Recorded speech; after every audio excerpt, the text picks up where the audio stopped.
A reading from the Holy Gospel according to St. Mark, chapter 10, verses 2 to 16. Passage taken from the Message version of the Bible.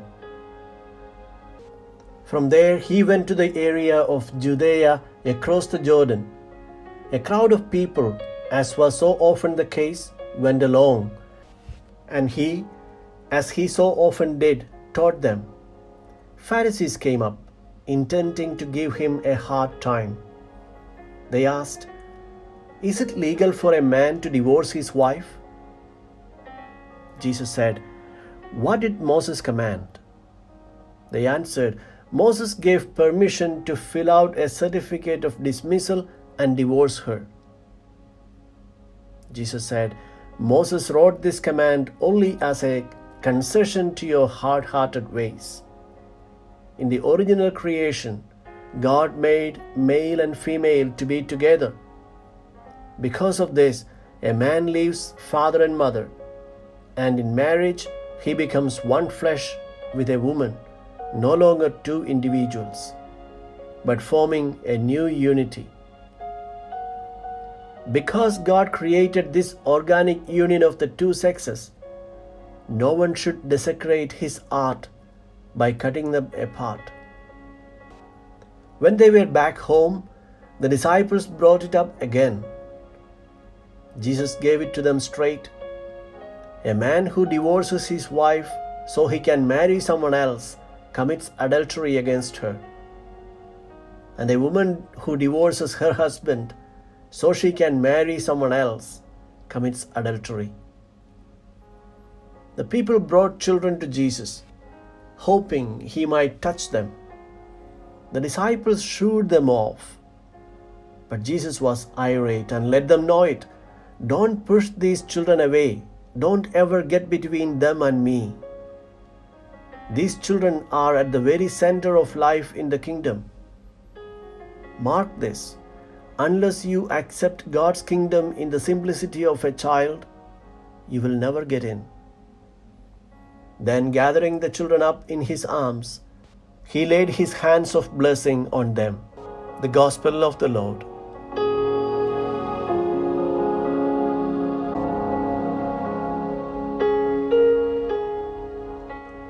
Reflections on the Gospel according to St. Mark, chapter 10, verses 2 to 16. The first reading recalls what was the beginning of all things. It tells it in a romantic way. Maybe it wasn't exactly like that, but the most important thing is contained in that story. Man and woman met and recognized each other. The look did not stop at the eyes. It reached the heart. Then began a story that lasts to this day.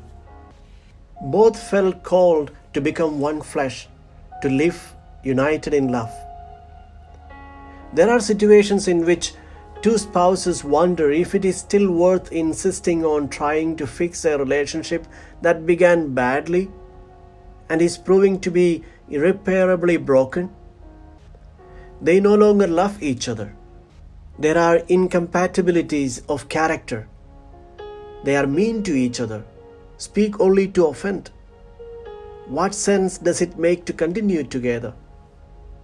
Can God demand that we continue living together in a way that is a torment? Human logic responds without hesitation, divorce is better.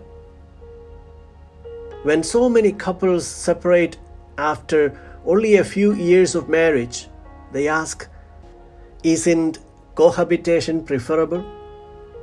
If things don't work out, we break up without too many problems." Many people, including Catholics, disagree with the Church on this one issue of divorce. Any priest who speaks of the Church teachings and the indissolubility of marriage soon would be unpopular for them. And that was the case with Jesus too. The evangelist Mark tells us that the attempt of the Pharisees by raising the question on divorce was a trap to make Jesus unpopular with the crowd. Because the Jewish society practiced divorce as an established norm. Jesus responds in a straightforward and unexpected way. He brings everything back to the beginning of creation, to teach us that God blesses human love, that it is He who joins the hearts of two people who love each other, He who joins them in unity and indissolubility.